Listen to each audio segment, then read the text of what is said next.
Assalamualaikum warahmatullahi wabarakatuh. Di sini saya Mega Aryani Ritonga dengan Pokjar Labuhan Batu dengan mata kuliah bimbingan konseling. Di sini saya akan menjelaskan tentang rencana pelaksanaan layanan konseling individual yang dimana untuk yang dijelaskan di sini bahwasanya identitas konseling kita samarkan anak yang kita konseling ini berusia 14 tahun, berjenis kelamin wanita, agama Islam, etnisnya Mandailing, kelas 8C.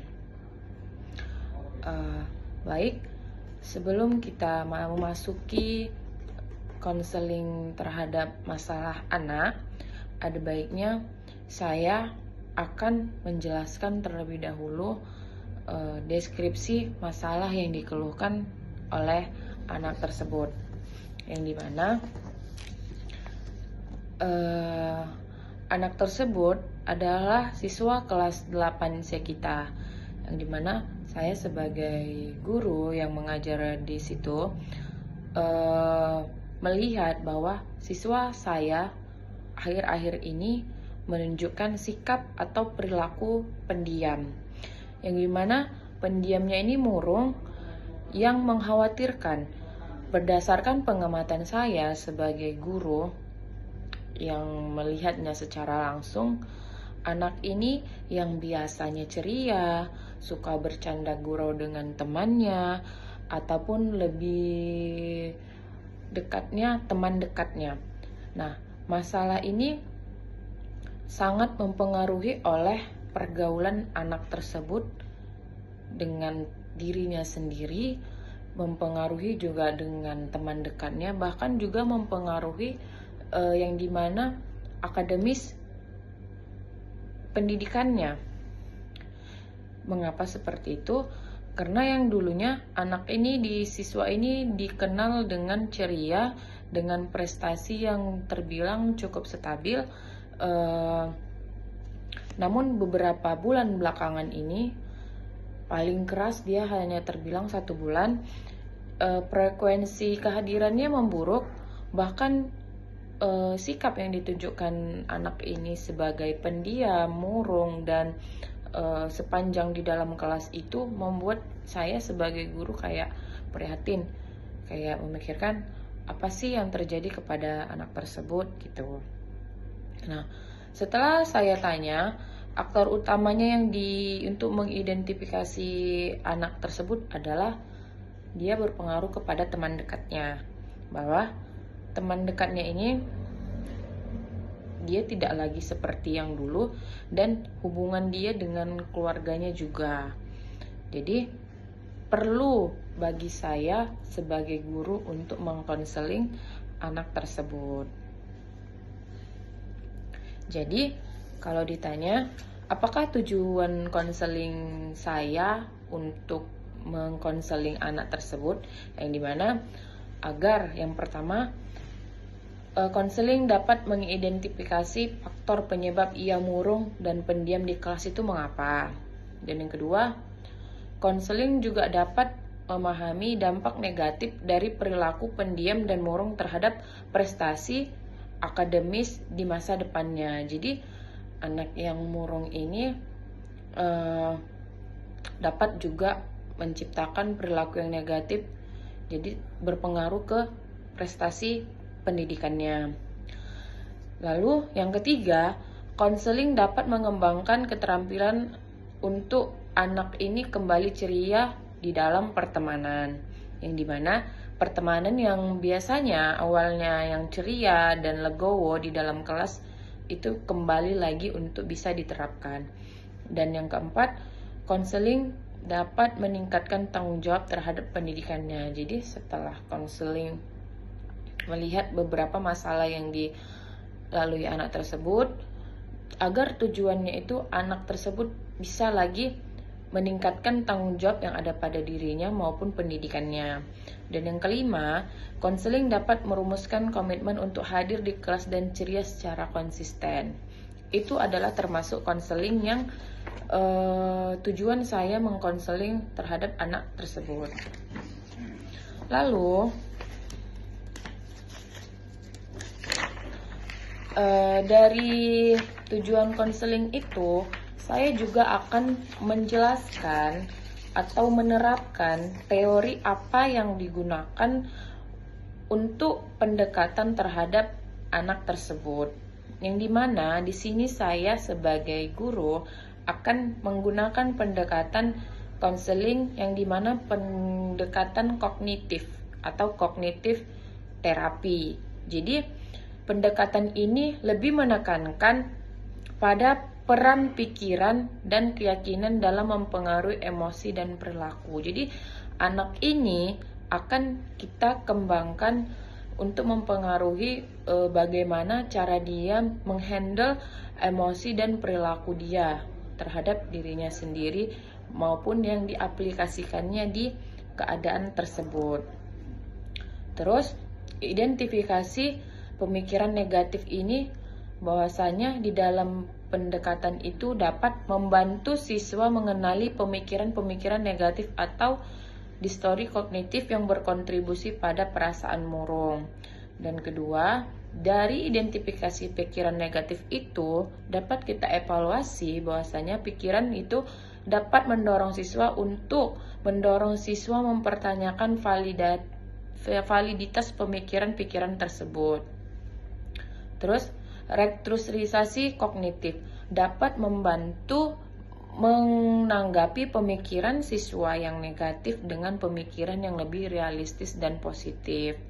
Nah, dari pendekatan teori kognitif ini terdapat identifikasi pikiran negatif, evaluasi pikiran, sama restrukturisasi kognitif. Dari yang ketiga ini dapat kita contohkan bahwasanya seorang siswa mungkin berpikir tidak ada yang menyukaiku. Nah, jadi saya sebagai konselor akan membantu siswa untuk mengevaluasi bukti dan mendukung atau menentang pemikiran tersebut. Bahwasanya kemudian konselor membantu siswa mengembangkan pemikiran yang lebih seimbang.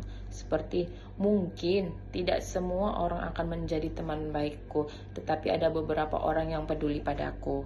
Nah, dari pendekatan teori yang ada di sini, saya menggunakan kognitif terapi. Nah, jadi untuk anak itu tidak memikirkan hal buruk, hal negatif tentang seseorang yang di sekeliling dia. Jadi, bahwasanya tidak semua orang loh bisa menjadi teman baikku. Bahkan janganlah sampai semua orang, karena tidak semua orang menjadi teman baikku, aku jadi merasa dikucilkan atau merasa murung. Jadi hilangkan pemikiran itu. Itulah teori yang dapat saya terapkan kepada anak tersebut. Jadi lebih kepada meluruskan. Terus dari rencana layanan konseling, jadi konseling yang dapat saya gunakan tadi itu kan dengan cara kognitif terapi. Tujuannya itu ada di mana membantu klien atau siswa saya sendiri menyadari pemikiran-pemikiran negatif atau tidak rasional muncul secara otomatis dan situasi tertentu. Jadi tidak semua orang yang dia lihat itu harus dia pikirkan dengan hal buruk. Dan yang kedua, mengevaluasi pikiran. Mengevaluasi pikiran itu tujuannya untuk apa? Membantu klien mengevaluasi validasi dan kegunaan pikiran-pikiran otomatis tersebut. Jadi pemikiran buruk dia yang disebabkan oleh pemikiran negatif itu sebenarnya harus dievaluasi. Jadi tidak semuanya harus kita pikirkan dengan yang buruk. Dan itu termasuk teknik konseling yang saya berikan kepada anak tersebut. Terus di sini juga dapat dibantu dengan membantu klien mengganti pikiran-pikiran negatif dan tidak rasional dengan pikiran-pikiran yang lebih realistis dan adaptif. Maksudnya gini, klien saya ini, saya akan ngomong ke dia bahwasanya pikiran-pikiran yang negatif yang kamu pikirkan itu bisa kalau kamu ganti dengan pikiran yang lebih realistis, yang lebih nyata dalam arti yang bisa kamu lihat bahwasanya oke lah, si kawanmu ini berteman dengan yang ini, bukan berarti dia tidak mau lagi berteman dengan dirimu seperti itu. Jadi lihatlah nyatanya keadaannya di dunia ini. Jadi cobalah kamu dekati, kamu sapa, mau nggak dia untuk umpan balik terhadap kamu. Itu termasuk pemikiran negatif yang harus diubah menjadi ke positif seperti itu. Terus di sini juga eksperimen perilaku yang dimana tujuannya dan teknik konselingnya mengkaji atau memvalidasi sih pemikiran atau keyakinan klien kita melalui tindakan nyata. Kayak seperti yang saya bilang tadi bahwasanya anak didik saya ini mempunyai pemikiran yang selalu netting, berpikiran negatif gitu kan. Jadi cobalah lihat nyatanya gitu, jangan pikirkan yang buruk itu, coba dari segi perilakunya aja dulu lihat gitu. Terus pencatatan harian yang dimana tujuan dan teknik konseling ini membantu klien memantau atau menganalisis pikiran, perasaan, perilaku mereka secara teratur. Jadi anak ini juga harus dikembangkan atau diomongkan dengan cara, coba deh kamu buat catatan harian. Bagaimana cara kamu ngomong ke dia hari ini? Bagaimana kamu cara ngomong dia ke depannya? Ada nggak perubahan sebagai perilaku dia terhadap kamu untuk menimbulkan hal yang buruk? Kalau tidak ada, berarti kan anak ini tidak seperti yang kamu pikirkan gitu. Jadi teknik relaksasi, bahwasanya teknik relaksasi ini juga dapat bertujuan untuk mengurangi ketegangan fisik dan sering menyertai pemikiran negatif. Jadi seberapa banyak siswa saya ini melakukan pikiran-pikiran negatif, cobalah dengan melihat hal yang positifnya. Jadi jangan pengaruhi pemikiran-pemikiran tersebut. Nah, dari rencana layanan konseling itu juga sudah diterapkan di anak tersebut gitu. Jadi tujuan rancangan sesi konseling individu yang lebih saya gunakan itu adalah dengan cara kognitif, yang dimana kognitif individual. Saya menggunakannya dengan cara wawancara, dengan active listening. Otomatis saya berwawancara dan bertatap muka dengan langsung physical touch, langsung megang dia dengan cara, "Nak, kamu itu jangan pemikiran yang negatif." Atau cobalah kamu dengan berbicara dengan teman kamu yang lebih dengan nada rendah, ajaklah dia makan, ajaklah dia aktivitas gitu. Hal-hal yang positif dikembangkan. Karena tujuannya untuk mengurangi perasaan kamu yang murung dan dapat meningkatkan kesejahteraan emosi siswa. Jadi karena anak siswa saya ini berpikiran bahwasanya pemikiran dia yang negatif itu dapat menimbulkan bahwasanya dia itu nggak punya kawan. Mana kawanku yang dulu? Mana kawan dekatku yang dulu? Bahwasanya tidak semuanya manusia atau teman baik itu bisa dijadikan teman dekat. Jadi bisa dijadikan teman baik saja gitu.